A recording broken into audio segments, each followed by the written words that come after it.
Jeg har valgt den her uddannelse, fordi jeg godt kan lide at møde en masse forskellige mennesker, og fordi jeg godt kan lide at arbejde med tøj. Og det er faktisk hovedgrunden til, at jeg har valgt den her linje.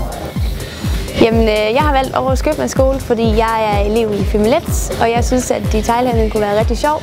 Jamen, jeg har valgt at læse på Aarhus Købmandsskole, fordi jeg tænkte, at jeg gerne ville stå i en tøjbutik, og så var ligesom den hurtigste vej først via HG og så ud i elevplads.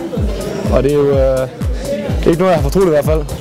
Jamen, jeg har valgt at uddanne mig som salgsassistent, fordi at, jeg som 16-årig blev hjælpepige inde i Butlerloftet. Og det var så der, min interesse startede. Og da jeg så var færdig på handelsskolen, så besluttede jeg mig for at gerne vælge det her. Og så fik jeg en elevplads derinde, hvor jeg var hjælpepige. Og så, ja, det var der, det kom fra. Og nu er jeg her, og jeg er super glad for det.